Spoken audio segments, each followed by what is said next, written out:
Frères et sœurs, nous célébrons donc aujourd'hui la fête de l'Épiphanie. En fait, nous célébrons trois mystères en un.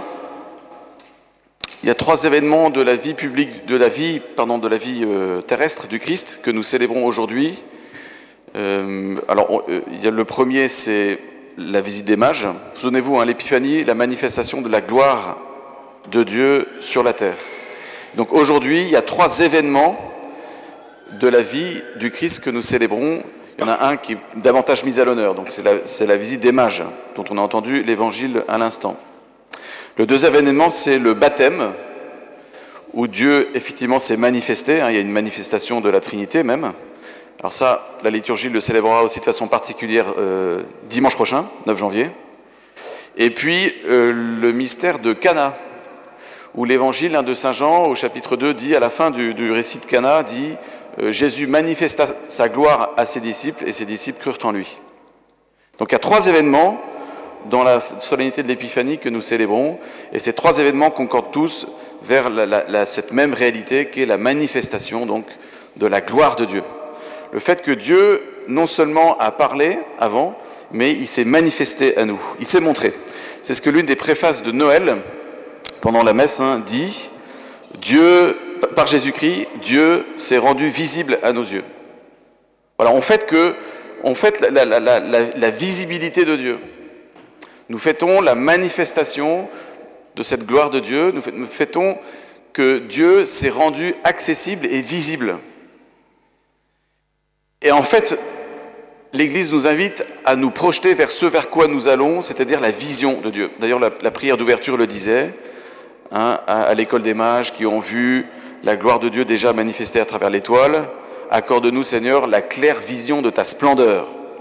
Donc, la grâce à demander aujourd'hui, c'est la claire vision de la splendeur de Dieu. Alors ça s'accomplira après notre mort, quand nous, espérons-le, c'est notre espérance profonde évidemment, quand nous entrerons dans la gloire du ciel. Mais ça ne veut pas dire qu'on ne peut pas voir cette vision de Dieu avant. Bon, il y a des apéritifs qui nous font saliver et qui nous font goûter cette vision de Dieu dès ici-bas.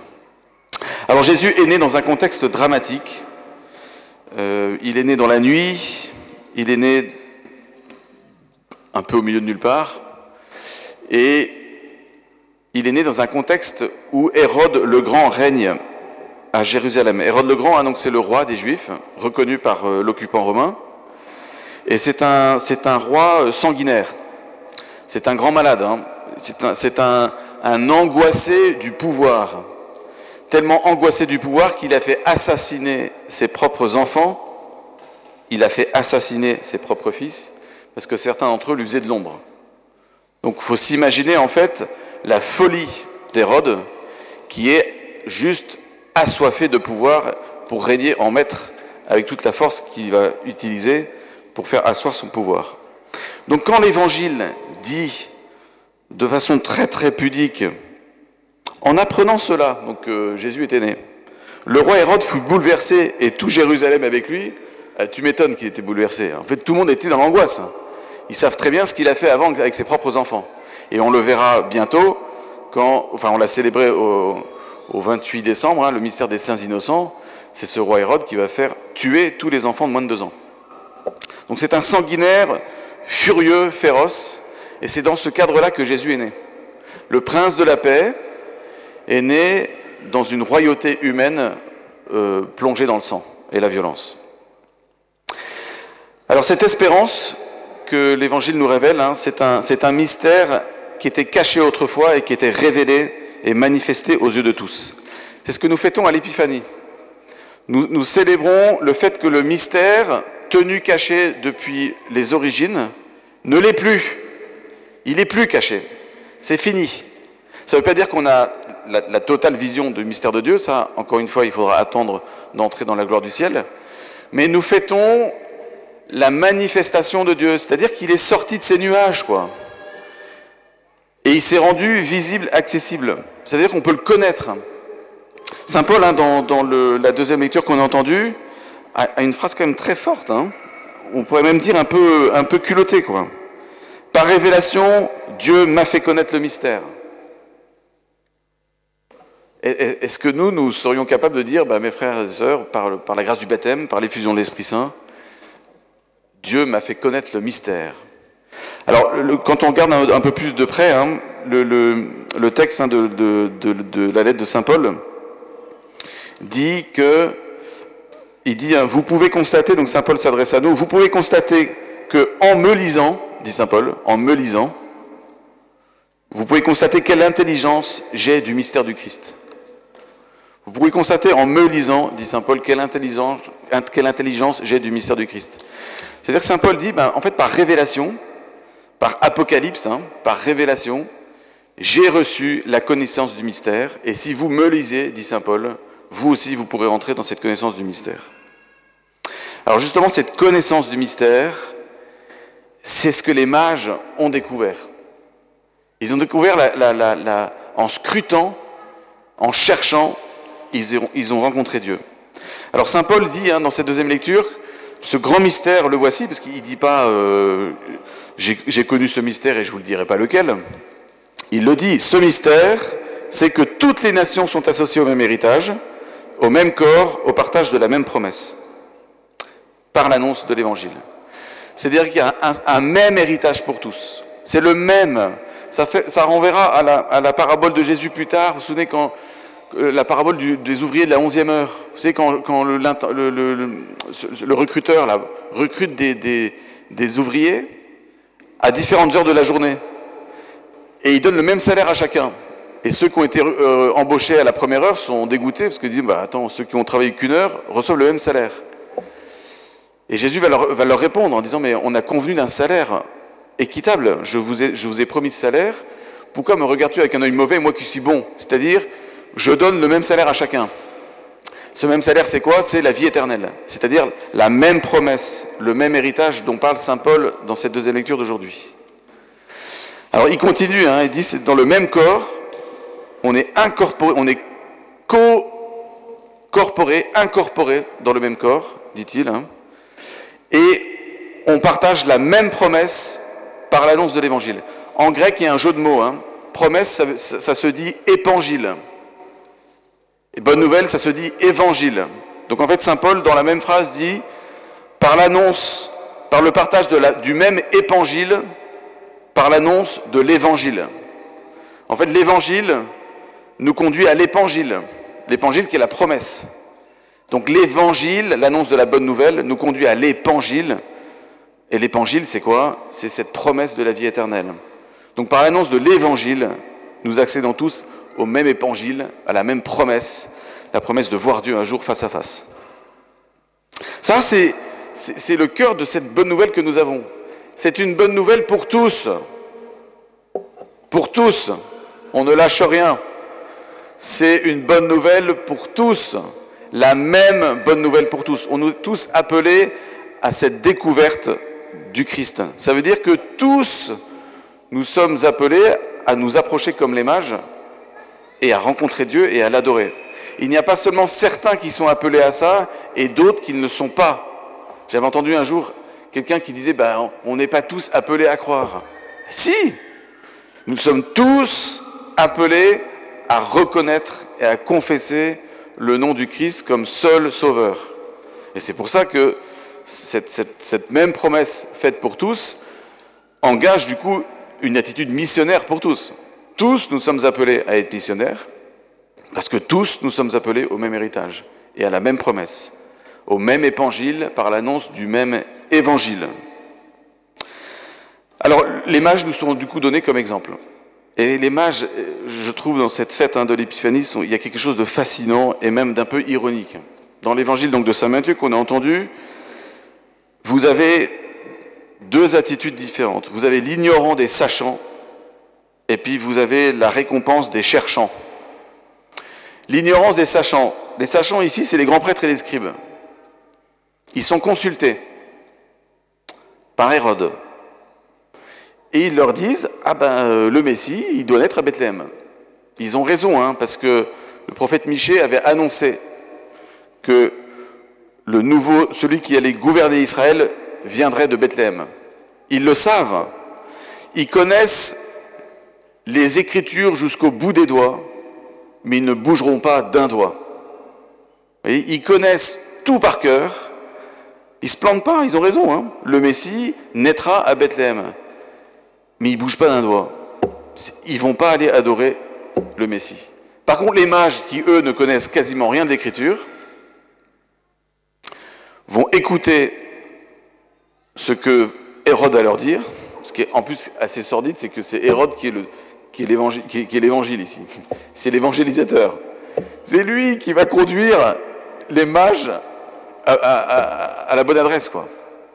Et donc les mages, eux, qui ne savent rien aux yeux des Juifs et des scribes, vont arriver à Bethléem et ils vont reconnaître le Christ.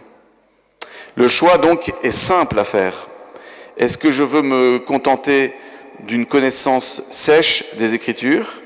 C'est la foi des démons. Hein, les démons connaissent très bien l'Écriture. Hein. Souvenez-vous, quand le démon va tenter le Christ au désert, il va lui citer l'Écriture. Le démon est un très bon exégète. Ou est-ce que je vais prendre l'attitude des mages et me mettre humblement à la recherche du Christ? Ce qui est beau, en fait, chez les mages, qui étaient des astrologues, hein, des savants, hein, c'était des savants, mais pas des sachants. La différence entre un savant et un sachant, c'est que le savant, il sait qu'il doit encore savoir. Le sachant, lui, il pense qu'il sait tout. En anglais, il y a un mot, je suis désolé, hein, parce qu'on ne l'a pas trop en français. Hein, ça s'appelle teachability. To be teachable, ça veut dire c'est quelqu'un qui accepte d'être enseigné.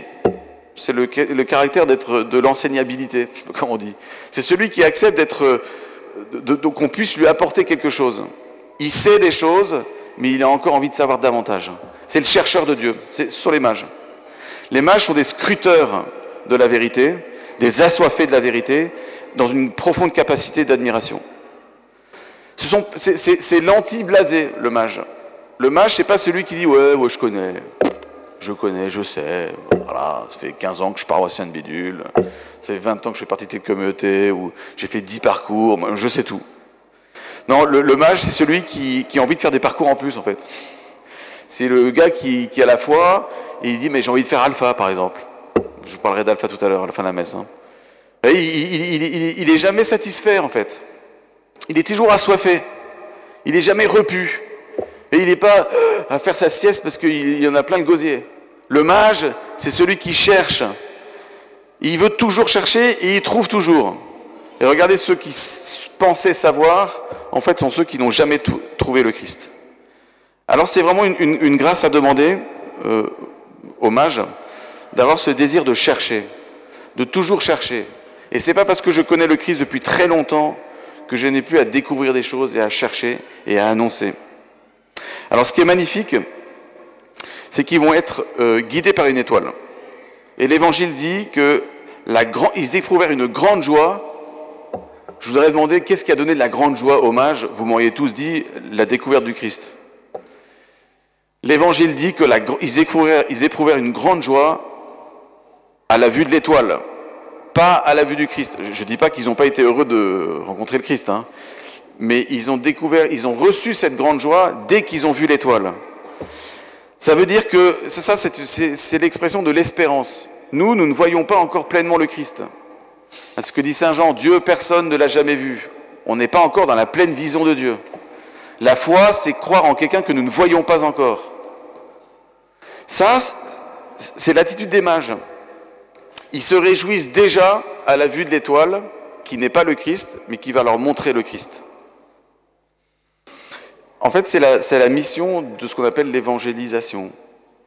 L'évangélisation, c'est regarder les étoiles qui nous montrent le Christ et nous-mêmes être une étoile pour nos frères. Quelles sont les étoiles qui vous ont guidé au Christ? Et quelles sont les étoiles pour lesquelles vous pouvez rendre grâce à Dieu? On a tous des étoiles dans les yeux. Quand vous fermez vos yeux et vous pensez à toutes ces étoiles que Dieu vous a envoyées pour vous conduire au Christ. Ça peut être vos parents, ça peut être des frères et sœurs, ça peut être des membres d'une communauté, ça peut être une paroisse, ça peut être le témoignage des saints. Les saints sont des étoiles dans le ciel. Il y en a plein des étoiles. Toutes ces étoiles qui vous ont conduit à la fois, je vois des néophytes devant ici, et des catéchumènes. Bon, vous pourriez de façon très vibrante nous dire quelles sont les étoiles qui vous ont guidé au Christ. Du coup, Il y a deux questions pour nous à se poser. Quelles sont ces étoiles pour lesquelles je peux rendre grâce à Dieu et qui peuvent me fortifier dans la foi et me donner une joie intense? Les mages ont éprouvé une joie très très forte à la vue de l'étoile. Et pour qui je suis une étoile? Parce que si moi j'ai bénéficié des étoiles pour me conduire à Jésus, il faut que moi aussi je devienne une étoile pour guider d'autres aussi à Bethléem. C'est l'étoile de l'évangélisation. On appelle d'ailleurs Marie l'étoile de l'évangélisation. Cette étoile qui a brillé, c'est l'étoile de l'évangélisation et de la mission. Si nous ne sommes pas une étoile pour les autres, il n'y aura personne pour venir adorer Jésus à Bethléem. Et Jésus va se retrouver seul, sans les mages.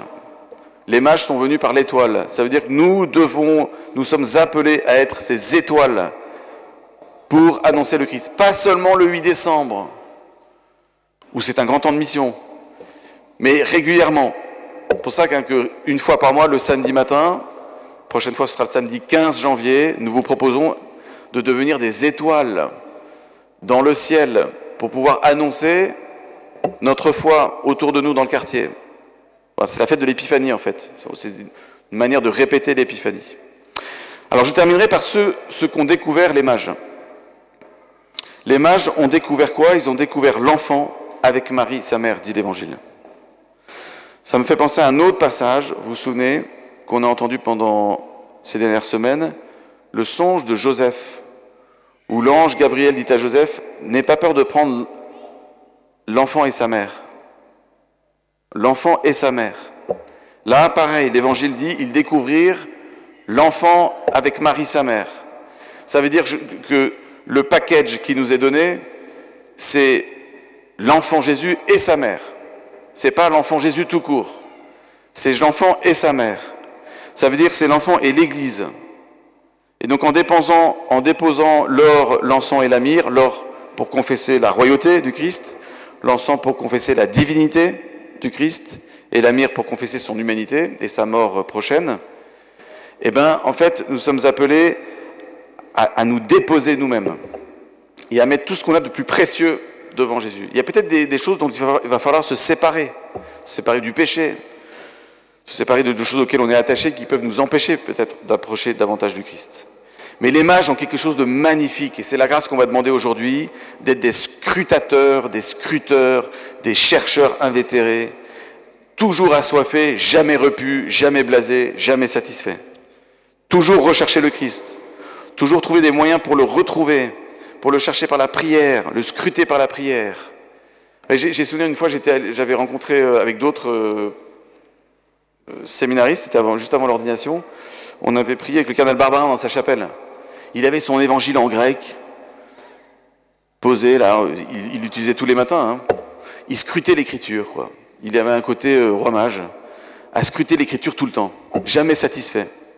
Ben, ça, c'est une grâce qu'on peut demander au Christ. Que nous rendions grâce pour les étoiles que nous avons vues et que nous devenions nous-mêmes des étoiles autour de nous. Pas pour briller de notre propre lumière, mais pour annoncer le Christ. Voilà, je vous invite vraiment à considérer